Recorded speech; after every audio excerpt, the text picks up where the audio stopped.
How would you like a 15% discount to my daily email, the stack of stuff, the show notes, discounts to the conference, all of that? All you need to do is text the word show to 33777. You'll get the annual subscription with a 15% discount to my daily email. You'll get the stack of stuff, the links to the show notes, discounts to the conference, and so much more. All you have to do is text the word show, SHOW, to 33777. Text show to 33777.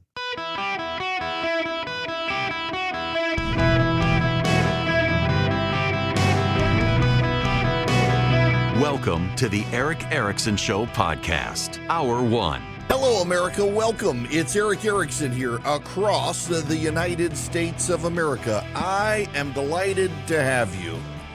We have big news out of the gate today. O.J. Simpson has died. The news cuts like a knife. But if we can just think compassionately about this. O.J. Simpson, we now know, went to his grave at peace, knowing his wife's killer was finally dead. You know, when you think about it, there are some psychology professors and others who say that if you want to put your finger on the moment things started fraying in the United States, it's the O.J. Simpson trial, because it was in that trial where a man who was clearly guilty was found not guilty, and the takeaway should have been the system worked. The system worked, but it's a flawed system. Now, how is it that the system works when you've got a situation where a killer gets away with it? Well, the system gives all of the benefits, the criminal justice system, to the defendants. We see this. There is a tie-in to Donald Trump here. There actually are. Bear with me here. And I know some people get hypersensitive about stuff like this, but just bear with me on this. A lot of the things that are happening to Donald Trump right now are unfair things happening to Donald Trump. But there is a large segment of the population that doesn't care because they think that it is a situation where he should have gotten his comeuppance sooner and didn't. Therefore, they're okay with everything happening to him now.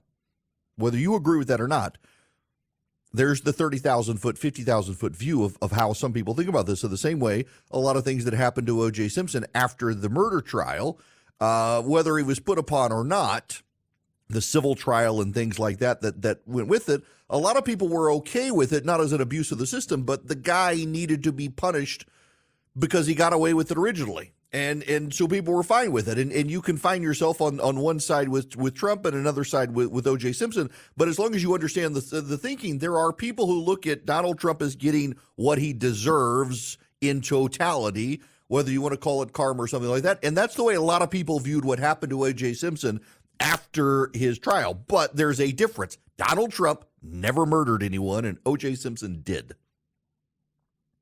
But what's so interesting to me in perspective here is that the system worked as designed with O.J. Simpson, and it doesn't mean the system is flawed because a murderer got off. It meant that the system gives so much of the benefit of the doubt to defendants that sometimes a clearly guilty person can get off. If the glove doesn't fit, you must acquit. Do you know why the glove didn't fit? There was so much blood, it was crusty and shrank, and he had a latex glove on over his hand, shifting everything. They should have never let him do it, but the prosecutors never fought successfully to block him from wearing the glove. But that visual was compelling for a lot of people. They put no thought into why is it that this glove may not fit. It might actually be because the amount of blood caused the glove to shrink in size, the blood-covered glove, and his latex gloves that he was wearing underneath it altered the specs for the glove. Never occurred to a lot of people. Some people didn't care. The glove wasn't going to fit, but it wasn't O.J. Simpson's fault. It wasn't the defense's fault. It was bad prosecutors. The prosecutors in that case were not fantastic. And poor Judge Ito at the time was over his head as well. The defendant was able to get away with it because he outmaneuvered them in a system that already benefited him, and the prosecutors were not up to their A game. So yes, the system worked in the same way that the system now works for Donald Trump, and the left is outraged about it. The Supreme Court putting him back on the ballot in Colorado. Well, of course, they're going to put him back on the ballot in Colorado because despite all of the legal prognosticators on CNN and MSNBC telling you most assuredly there was no way that he should be allowed on the ballot, and it was a clear-cut case, clearly 9 members of the Supreme Court unanimously agreed it was not. In the same way, down in Florida with Judge Cannon, she's made a series of rulings that benefit Donald Trump, and the left is apoplectic that clearly she's in the tank for Donald Trump. No, the defendant gets the benefit of the doubt in the American judicial system, and O.J. Simpson does too. But there was also a clear breaking point with O.J. Simpson back in the day because it was, I remember I was in college and everyone got out of class early to go see the jury verdict. Word got out quick. Now, for those of you who are young, Philip, you were about, 6 years old, 5 years old when this happened? It was a defining moment on the American media and legal landscape because it was one of the first televised TV trials that the entire country paid attention to. It was televised, not just on cable TV. It was televised on the major networks. People were engrossed in this. Nicole Simpson, her boyfriend, murdered. The evidence all pointed to O.J. Simpson, but a lot of it was circumstantial evidence. There were no eyewitnesses. But the pile of oh my gosh, Philip says he was 4. Wow, he was 4. Way to make me feel old. You're fired. The pile of circumstantial evidence all pointed to O.J. Simpson. There was no direct eyewitness testimony, though. There were no security cameras. It was an age before cell phones. People didn't have cell phones. People didn't have cameras on them at all times. And the jury got away with it. And there was a racial undertone, frankly, in the reaction to it. O.J. Simpson was a hero within the black community, and there were a lot of people within the black community who saw O.J. Simpson as somewhat put upon and oppressed. So you transition then to the civil trial thereafter, where the overwhelming evidence showed that O.J. Simpson had killed Nicole Brown Simpson and her boyfriend, and the civil trial went against him. Her family was able to seize his assets. The civil jurors in the civil case, wrongful death case, saw all the evidence that the people in the criminal case said, and they went the other way. And the difference was jury composition in suburbia as opposed to an urban area in Los Angeles. And it set a undercurrents of racial disharmony in the country, that the black man before the white jury was going to be found guilty and the black man before the black jury was going to be found innocent, that the prosecutors were going to go out of their way to get him in a way they wouldn't have gone out of their way to get a white guy, but also that everyone could see the same evidence.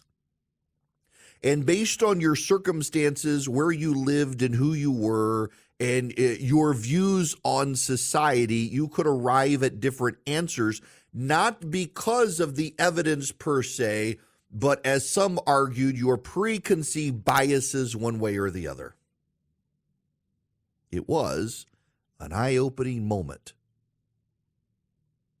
What people should have taken with the criminal trial as the system actually works as designed. It's not perfect, and sometimes the bad guy gets away with it, and it's better the bad guy get away with it when the prosecutor screw up the case than for innocent people go to jail. People took it to be the beginning of serious racial overtones spilling out into society and television news of this man gets away with it before a jury of his peers when the racial composition of the jury goes one way and is punished when the racial composition goes another way.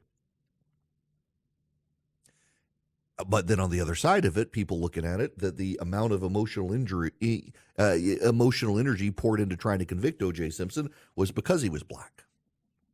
Fact of the matter is O.J. Simpson was guilty, but he was found innocent by a jury. And then the next jury found him guilty of wrongful death. It clearly took the same evidence and applied it to him.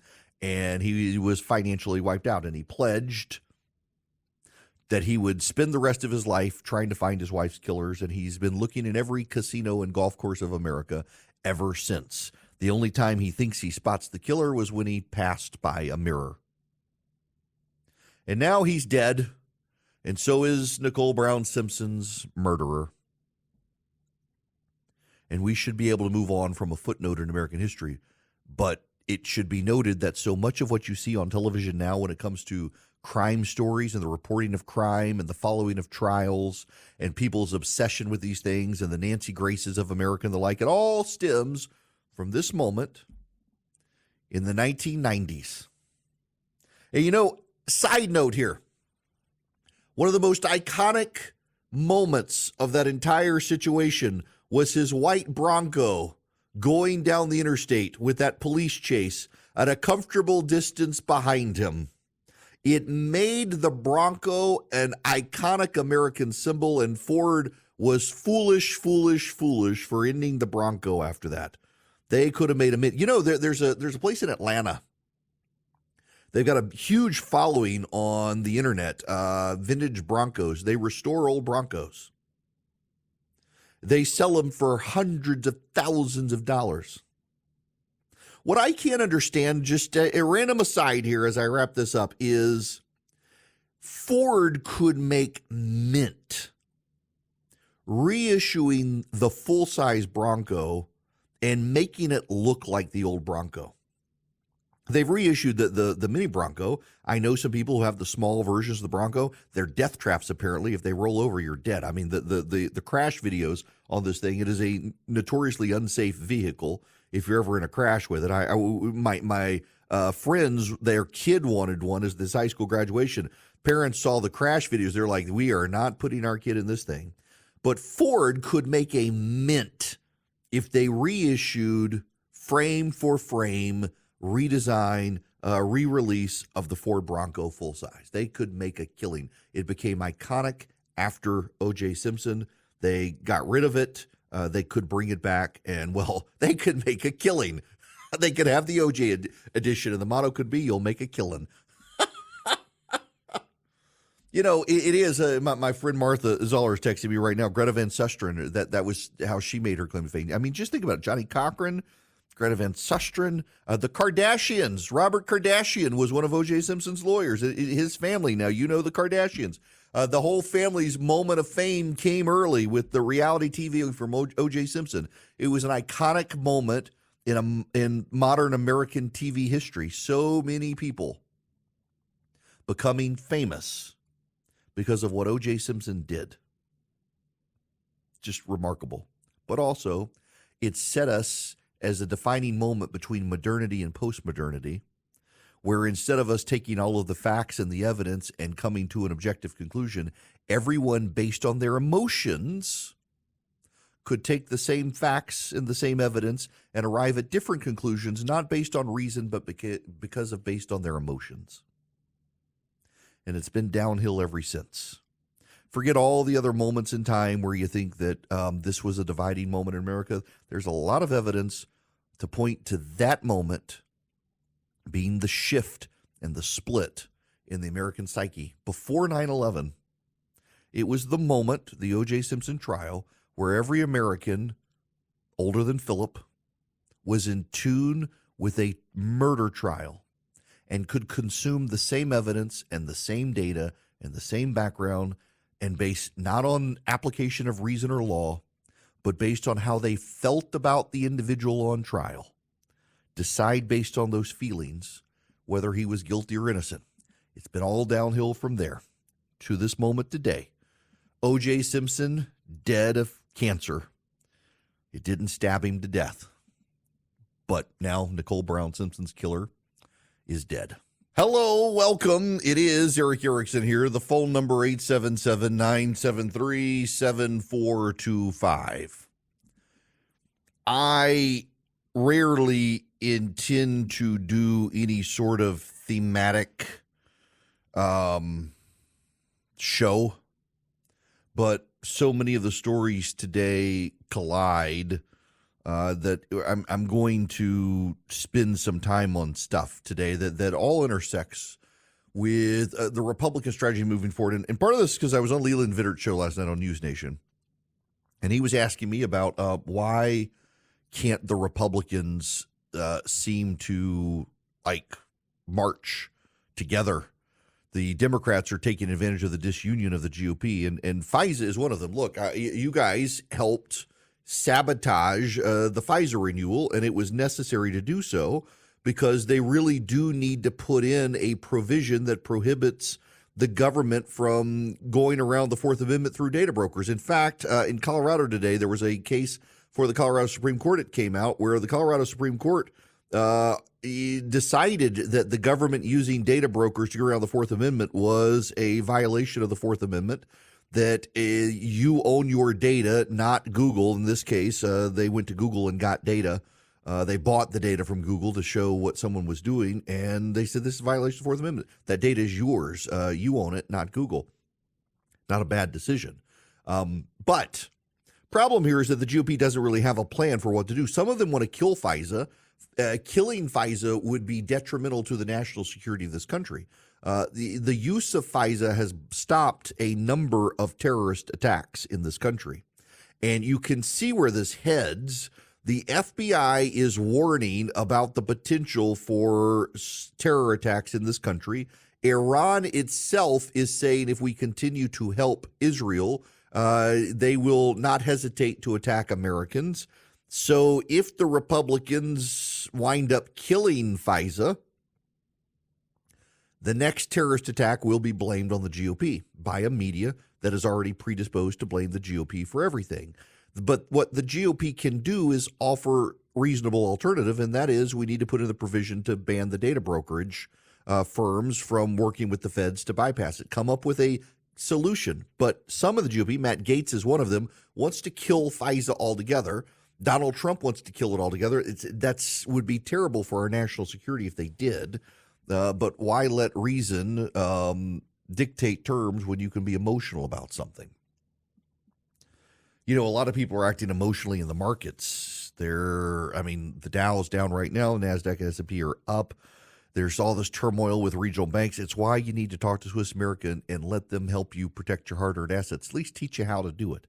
You can go to Swiss America and get their report, The Secret War on Cash. It is completely free. You get it by calling or texting my name, Eric Erickson, to 800-289-2646. 800-289-2646. They're a good company. They want to help you protect your hard-earned assets. They want to give you this free report about the Secret War on Cash. 800-289-2646 is the number. 800-289-2646. Let Swiss America help you protect your hard-earned assets. Learn about the Secret War on Cash. Learn how governments, corporations are colluding to steer you towards using plastic that they can monitor, regulate, and control instead of actually using your physical cash assets, among other things. 800-289-2646 is the number. Message data rates may apply. Just call or text. You could just text them my name, Eric Erickson, and get the report, The Secret War on Cash from Swiss America. Hello, welcome. It is Eric Erickson here across the United States of America. I wish to, hang on a second. Hang on. Where'd this go? Yep. Okay. All right. Here we go. Down the rabbit hole. I gotta say something here. I don't want to rock the boat with some people, but I have increasingly been saying Comcast instead of NBC when it comes to NBC reporting, because NBC is owned by Comcast. And Comcast gets ignored in the fact that they editorially have chosen to allow NBC News to go hard left. And it is an editorial choice. There's a great example of this the other day. So we had the eclipse on Monday. It dazzled a lot of people. Do you know the story that Comcast's NBC News decided to highlight the next day. The loss of worker productivity because people wanted to look at the eclipse instead of do their jobs. That was one of the stories that they pushed out on their social media. MSNBC went into open revolt over NBC hiring Ronna McDaniel. Do you know who MSNBC put on their air? Michael Avenatti from prison. Michael Avenatti, yes, that's right, that guy. They decided to push Michael Avenatti to talk about Trump's trial, to do so from prison. All of this is a choice by Comcast to allow NBC to do this. It's a choice by Comcast. And so I mentioned Comcast more when I talk about NBC News now because people forget that NBC is tied to Comcast. And Comcast's leadership could force changes at the network, which has gone off the deep end. There is a story you need to know about. A man has been charged with exploding a bomb outside the office of the Attorney General in Alabama. Did you hear about? I went back and looked, and I don't recall this story at the time. And I looked, and it got some passing mention, but it was not a lot of mention. Back in late February, someone detonated an explosive device outside the Alabama Attorney General's office. A man has now been arrested. His name is Kyle Benjamin Douglas Calvert. He's 26 years old.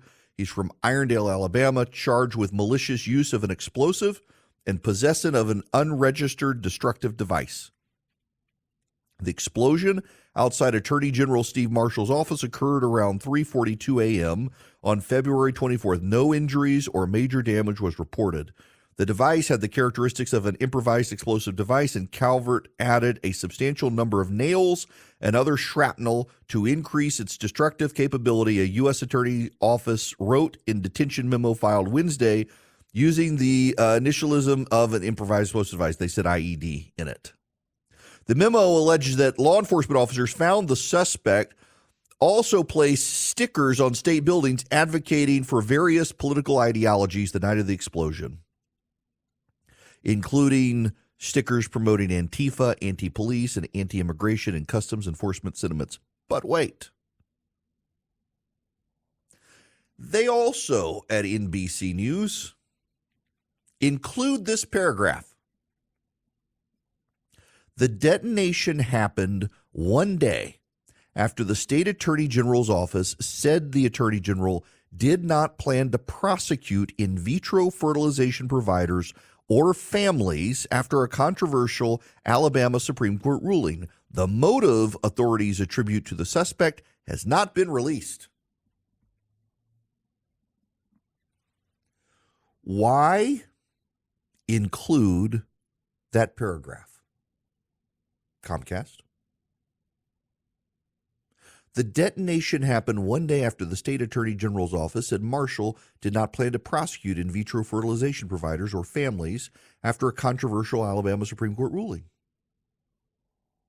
Yes, it's true. They note before that he expressed belief in that violence should be directed against the government, and that he included promoting Antifa and anti-police and anti-immigration. Yes, they know that. So why make an implicit suggestion that maybe this was about he was a pro-lifer upset at the Alabama Attorney General? Why include such a statement? And you notice I'm willing to bet the reason there was not a massive amount of coverage about this at the time was in fact because he put those Antifa stickers and anti-police stickers around the place, and so they knew immediately, oh, we can't blame pro-lifers.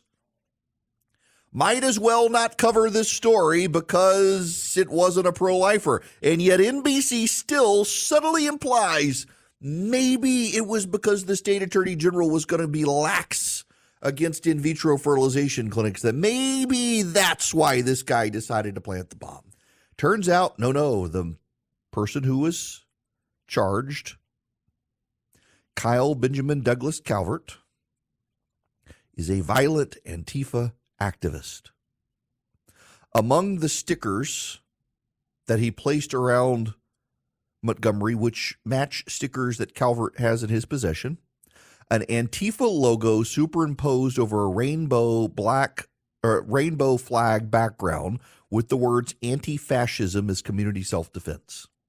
An image of a multi-tiered pyramid-like structure with individuals located on each tier with the words topple all hierarchies.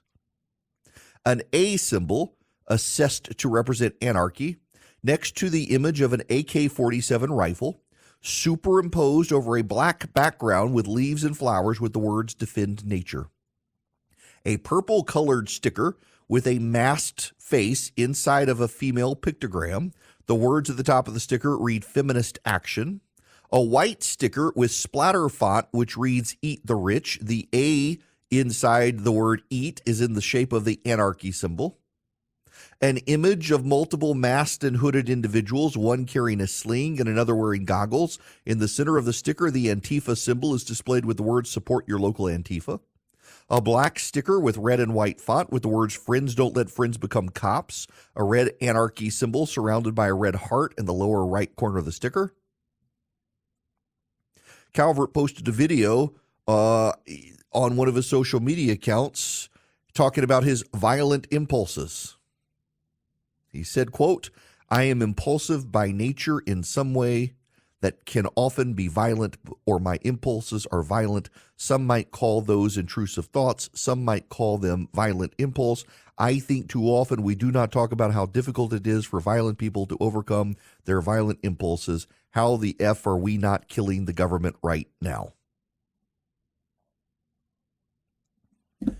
But NBC decides to sneak in a little line in its coverage that, well, you know, this came a day after the Attorney General of Alabama said he wasn't going to prosecute in vitro fertilization clinics, but we don't know the motives of who did this. These are choices by Comcast. And why, again, do I bring up Comcast? NBC News is owned wholly by Comcast. NBC News here subtly suggests maybe there was a pro-life angle to this bombing at the Alabama Attorney General's office. In fact, it's far-left Antifa activist. The two mass political assassination attempts in this country in the last 10 years, both of which were done by MSNBC viewers. MSNBC, part of NBC, part of Comcast. Seems like if we want to stamp out terrorism in America, we may need to be talking to the folks at Comcast about what they can do to rein in NBC, which is the favored network of terrorists across America who engage in mass political assassination attempts. I would not be surprised to find out that this guy who planted this improvised explosive device outside the Attorney General's office in Alabama also was an MSNBC viewer. Would not be surprised at all to learn that, given the pattern. And yet, on MSNBC, on a near daily basis, we are lectured by Jen Psaki, Joy Reid, and others that Donald Trump is fomenting hatred and violence in the United States, and his rhetoric is leading people to do violent things, etc., etc., etc.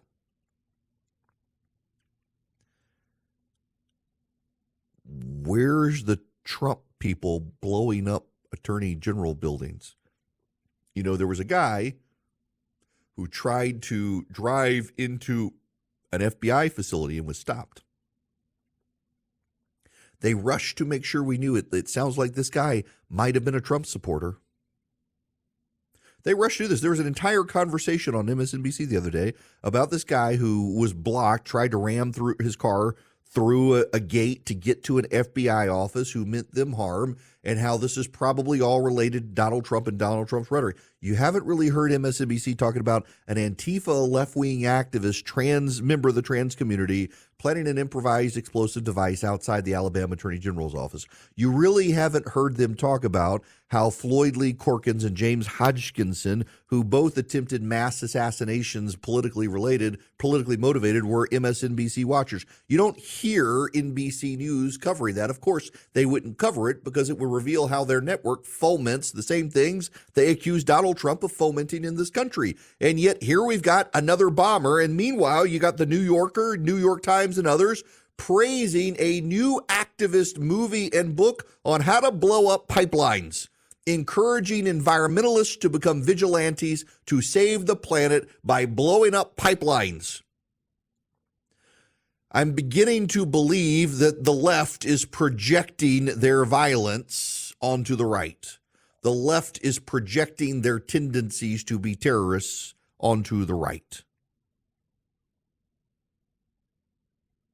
Comcast has made a choice to allow NBC and MSNBC to go in this direction. It doesn't have to be so. But I would just advise the CEO of Comcast. You have a network that lectures Americans about Donald Trump fomenting violence in this country. And yet in the last 10 years, there have been 2 mass political assassination attempts. Both of them were done by people who watched MSNBC. And now we have a would-be bomber in Alabama who is a far-left Antifa activist. And instead of grappling with those details, NBC's write-up subtly suggests maybe this was about pro-lifers. Maybe the truth matters, and NBC needs to do better, and if it doesn't, its corporate overlords should probably do an intervention. Now, Americans for Prosperity are doing interventions around this country on behalf of the conservative movement to put points on the board, and I hope you might be willing to be engaged with Americans for Prosperity. You can join them at americansforprosperity.org/Eric. Let me give you some examples of what they do. So let's say you want to join up with Americans for Prosperity. What would you do? Well, what would happen is AFP would give you lots of useful information on policy decisions at your state level that your legislatures or policymakers are dealing with. They would give you the facts on how they hurt or help families and small government and small businesses. And then they would allow you to either you go train to knock on doors and explain to your neighbors what's good or bad and get them to take action, or to go to your local government or your state government to get involved to persuade your state legislature to do or not to do something. School choice is a huge fight around the country. You know, in Louisiana now and in Nebraska, they've just advanced school choice legislation, and it was local American for Prosperity chapters that actually went into districts of Democrats who they found persuadable, knocked on doors, made the case to local Democrat voters that you should support this, and they then persuaded their local Democrats, and with votes of Democrats, school choice advanced, and it was because of groups like Americans for Prosperity. You could be a part of that. All you have to do is go to americansforprosperity.org/Eric today. They'll train you. They'll give you the information. They'll make you comfortable with it. And if you don't want to knock on doors, if you don't want to be a legislative person who goes to your legislature, you can be the most informed member of your community. So when your friends have questions, you'll have the answers. Thanks to Americans for Prosperity. americansforprosperity.org/ERICK. You can sign up today. Welcome back. It is Eric Erickson here across the nation. Phone number 877-973-7425. Y'all, this, again, so many of the stories that we're hearing in the media are designed to not just build anxiety, but to be divisive. I'm sure you've heard now about the poor mother who nearly passed out at a press conference in Chicago after her son was killed by police. He had just bought his new car 3 days before that, and he was just riding around in his car. He said, "Mom, I'm going for a ride." And they killed him. They killed him. Do you know why they killed her son? Because when they pulled him over, he fired 11 shots at the police. God forbid we pay attention to the facts when we can have emotion. Media has played up this poor woman's sorrow and sadness, and really they've not really been aggressive in pointing out that he died because he shot first. regular Han Solo there. He opened fire first on the police. The police returned fire, and they were better shots than he was. This reminds me of the Antifa activist in Atlanta who died when police opened fire on him. He fired shots at police, hit a police officer, didn't kill him. The police returned fire. And you know what Antifa said? Well, there's no proof. There's no proof. Oh, we found the gun in his hand. Maybe the police planted the gun.